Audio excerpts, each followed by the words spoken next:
হাতে ধরিয়ে দাও। সেটা হচ্ছে আজকে তো মুখ্যমন্ত্রী প্রধানমন্ত্রী নরেন্দ্র মোদী আসছেন উত্তরবঙ্গে। তো আপনি উত্তরবঙ্গে যাবেন না মানে গেলেন না না, কেন? না, উত্তর বাংলার প্রোগ্রাম আছে, ওখানকার কর্মীরা থাকবে, জনসভা আছে, তো ওখানকার কর্মীরাই যাবেন।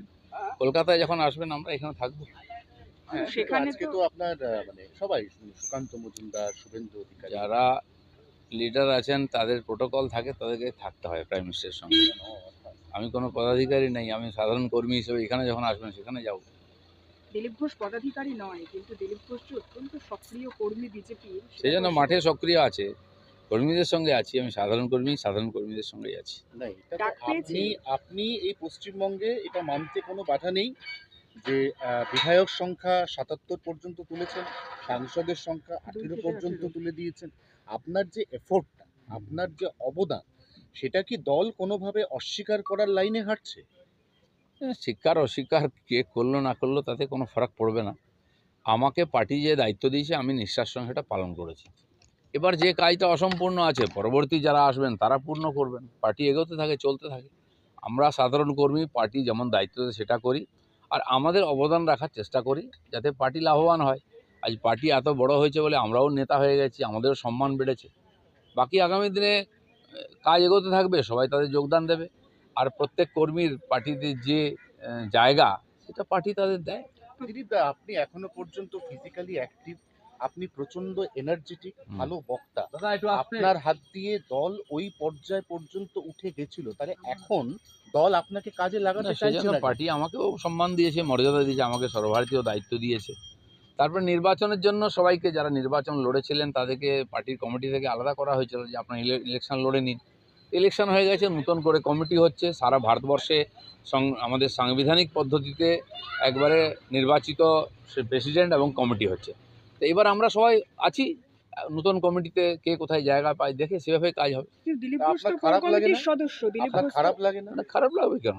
আমি কোনোদিন ভাবিনি আমি প্রেসিডেন্ট হবো, আমি এমএলএ হবো, এমপি হবো। পার্টি যেটুকু বলেছে আমি সেটা করে দেখিয়েছি।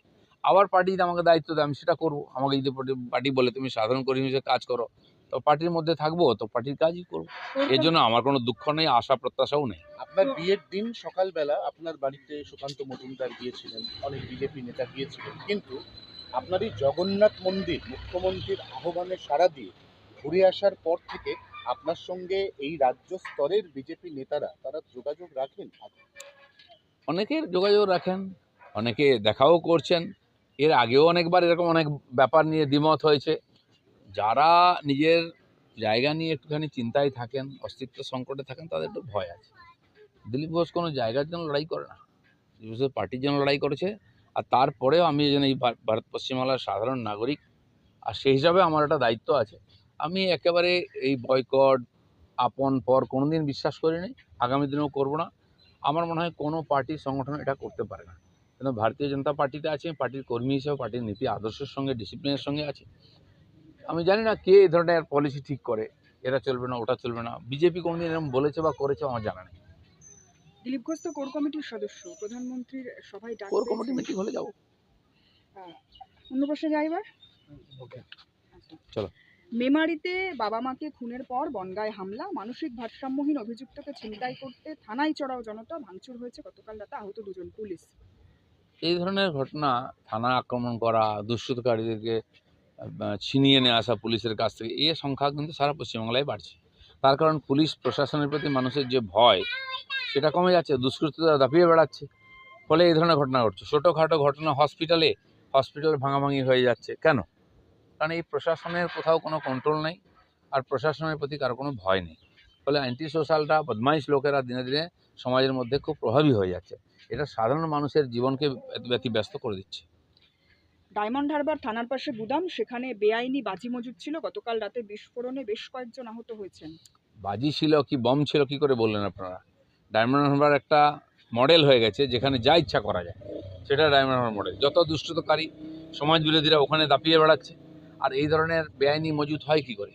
পশ্চিমবাংলায় যেখানে বিস্ফোরণ হয় বলা হয় বাজি ফেটেছে, কিন্তু বাজি ফাটলে বাড়িঘর উড়ে যায়, মানুষের হাত পা উড়ে যায়, ছিন্নভিন্ন হয়ে যায় ডজন ডজন লোক। এটা তো আমরা অন্য ভারতবর্ষ অন্য কোথাও দেখি না। বিস্ফোরণ শিবকাশি, তামিলনাড়ু সবচেয়ে বড় ফ্যাক্টরি, ওখানে সবচেয়ে বড় বাজির কারখানা আছে, বিস্ফোরণ হয়। কিন্তু এই ধরনের অ্যাটম বমের মতো বা জিলোটিন স্টিকের মতো বিস্ফোরণে বাড়িঘর উড়ে যাচ্ছে। ডায়মন্ড হারবার থানার পাশে গুদাম, সেখানে বেআইনি বাজি মজুদ ছিল। গতকাল রাতে বিস্ফোরণে বেশ কয়েকজন আহত হয়েছেন। বাজি ছিল কি বম ছিল কি করে বললেন আপনারা? ডায়মন্ড হারবার একটা মডেল হয়ে গেছে যেখানে যা ইচ্ছা করা যায়, সেটা ডায়মন্ড হারবার মডেল। যত দুষ্টতাকারী সমাজ বিরোধীরা ওখানে দাপিয়ে বেড়াচ্ছে। আর এই ধরনের বেআইনি মজুদ হয় কি করে? পশ্চিমবাংলায় যেখানে বিস্ফোরণ হয় বলা হয় বাজি ফেটেছে, কিন্তু বাজি ফাটলে বাড়িঘর উড়ে যায়, মানুষের হাত পা উড়ে যায়, ছিন্নভিন্ন হয়ে যায় ডজন ডজন লোক। এটা তো আমরা অন্য ভারতবর্ষ অন্য কোথাও দেখি না। বিস্ফোরণ শিবকাশি তামিলনাড়ু সবচেয়ে বড় ফ্যাক্টরি, ওখানে সবচেয়ে বড় বাজির কারখানা আছে, বিস্ফোরণ হয়।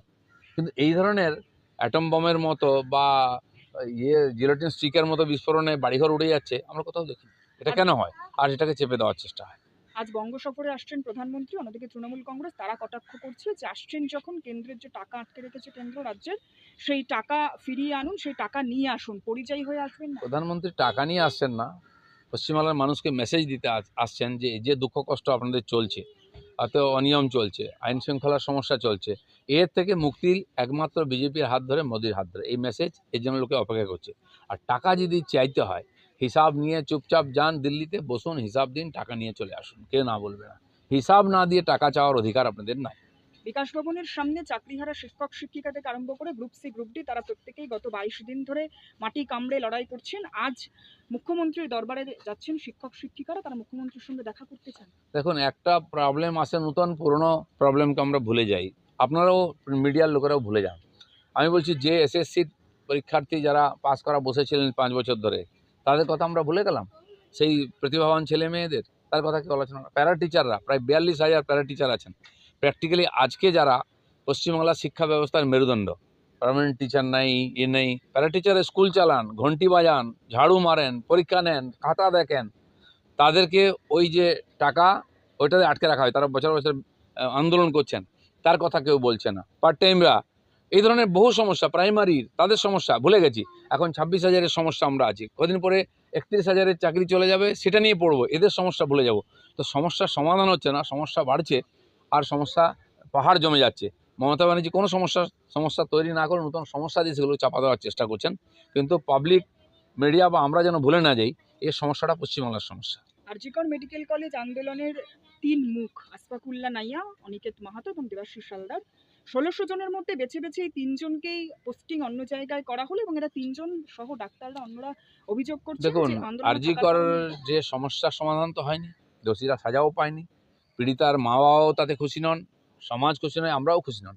যারা আন্দোলনের নেতৃত্ব দিয়ে বিপত্তি চালিয়েছিলেন তারা এখন ভিকটিম, লোক বুঝতে পেরেছে ধোঁকা হয়েছে। কিন্তু যে ডাক্তাররা আন্দোলন করেছিলেন তারা আবার সক্রিয় হয়েছেন, আবার আন্দোলন মাথা চাড়া দিচ্ছে, আবার কোর্টে কেস আর হিয়ারিং হচ্ছে।